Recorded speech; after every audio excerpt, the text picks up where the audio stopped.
بسم اللہ الرحمن الرحیم۔ ایک نوجوان لڑکے کی کہانی۔ ایک نوجوان تھا جو ایک رات میں کئی لڑکیوں سے گناہ کیا کرتا تھا۔ یہ اس کا معمول تھا کہ روزانہ شام کو ہر گناہ کتاب میں لکھ لیا کرتا کہ آج کے دن میں نے کتنی لڑکیوں کی عزت لوٹی۔ ایک دن ایک مجبور لڑکی نے اس کے دروازے پہ دستک دی۔ اس نوجوان نے اس کا حسن دیکھا اور کہا کہ اندر آ جاؤ۔ جب وہ اندر گئی تو اس نے اس کے ساتھ ایک نوجوان تھا جو ایک رات میں کئی لڑکیوں سے گناہ کیا کرتا تھا۔ یہ اس کا معمول تھا کہ روزانہ شام کو ہر گناہ کتاب میں لکھ لیا کرتا کہ آج کے دن اس نے کون سی غلطی کی، آج کے دن میں اس نے کون سی خطا کی، آج کے دن میں کتنی لڑکیوں کی عزت لوٹی اور کتنے لوگوں کا حق مارا۔ وہ 24 گھنٹوں کے گناہ شام کو اپنی ڈائری میں لکھ لیتا۔ ایک رات وہ اپنے معمول کے مطابق اپنے کالے کرتوت اپنی ڈائری میں لکھ رہا تھا کہ دروازے پر کسی نے دستک دی۔ جب اس گناہ گار نے دروازہ کھولا تو یہ دیکھ کر حیران رہ گیا کہ سامنے ایک خوبصورت لڑکی کھڑی ہے۔ نوجوان نے پوچھا، کیسے آنا ہوا؟ اس لڑکی نے کہا، میرے بچے یتیم ہیں، میرے بچوں کا باپ فوت ہو چکا ہے، کسی کی بھینس مری تھی، اس حرام بھینس کا گوشت کتے بھی کھاتے رہے اور میری اولاد بھی کھاتی رہی۔ 3 دن تو ہم نے وہ حرام گوشت کھایا، اب وہ گوشت بھی کتے کھا گئے، بھینس بھی ختم ہو گئی، اب میرے بچے 3 دن کے بھوکے ہیں۔ خدارا، تیرے دروازے پر آئی ہوں، اللہ کے نام پر مجھے کچھ نہ کچھ کھانے کو دے دو۔ میرے بچے یتیم بچے دن بھر کے بھوکے ہیں اور رو رہے ہیں۔ اس نوجوان نے جب اس کا حسن دیکھا تو کہا، اندر آ جاؤ۔ جب یہ لڑکی گھر کے اندر آئی تو اس نوجوان نے پیچھے سے دروازہ بند کر کے کنڈی لگا دی۔ لڑکی سمجھ گئی کہ اس بدنیت کی نیت خراب ہو گئی ہے۔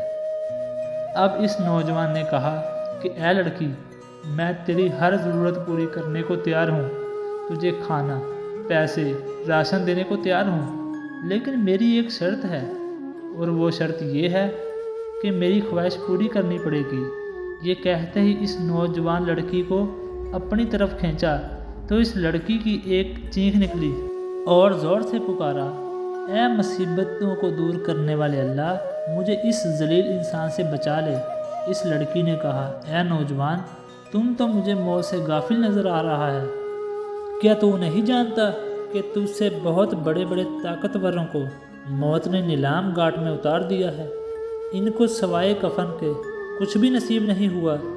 جو انہوں نے بڑے گھر آباد کیے تھے اور وہ خالی کی خالی رہ گئے۔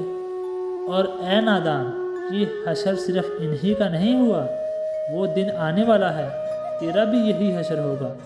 تو اس لڑکی پر اس کو ترس آیا اور اسے چھوڑ دیا، کھانے پینے کا سامان دیا اور رخصت کرتے ہوئے کہا کہ اپنے یتیم بچوں سے کہنا کہ میرے حق میں دعا کرے، آج سے میں پکی توبہ کر رہا ہوں، دعا کرنا اللہ میری توبہ قبول فرمائے۔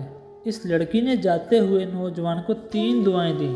کہا، اے نوجوان، اللہ تیرے تمام گناہوں کو مٹا دے، اللہ تیرے ساتھ صلح کر لے، اور جب تو مرے تو اللہ کا ہو کے مرے۔ یہ 3 دعائیں دیتے ہوئے وہ لڑکی وہاں سے چلی گئی۔ جب وہ چلی گئی تو نوجوان نے دوبارہ گناہوں والی ڈائری کھولی کہ ابھی جو میں نے گناہ کیا ہے وہ بھی لکھ ڈالوں۔ جیسے ہی اس نے ڈائری کا پہلا صفحہ کھولا تو اس کے اوپر کچھ بھی نہیں لکھا ہوا تھا، تمام کے تمام گناہ مٹ گئے تھے۔ نوجوان نے تمام صفحے چھان مارے، ہر ایک صفحہ چھان مارا، پچھلے سارے کے سارے گناہ مٹ گئے تھے، سارے صفحے سفید نظر آ رہے تھے۔ غائب سے ایک آواز آئی، اے نوجوان، اللہ نے ایک عورت کے ہاتھوں تیرے ساتھ صلح کر لی۔ ایک تو اللہ نے تجھے توبہ کرنے کی توفیق دی، دوسری دعا اللہ نے تیرے ساتھ صلح کر لی۔ اور تیسری دعا، جب تو مرے گا تو اللہ کا ہو کے مرے گا۔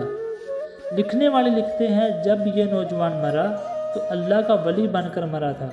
ساری عمر نمازیں پڑھنے میں گزار دی، ساری عمر قرآن پڑھنے میں گزار دی، اور ساری زندگی اللہ اللہ کرنے میں گزار دی۔ اللہ کو اس طرح راضی کیا کہ جب مرا تھا تو اللہ کا ولی بن کر مرا تھا۔ اللہ ہمیں بھی ان تینوں کی توفیق عطا فرمائے، آمین۔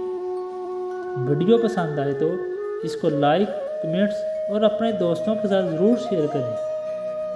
مزید ایسی ویڈیو دیکھنے کے لیے ہمارے یوٹیوب چینل کو لائک اور سبسکرائب ضرور کر لیں۔ اپنا بہت سارا خیال رکھیے گا۔ ملتے ہیں ہماری اگلی نیو ویڈیو میں۔ اللہ حافظ۔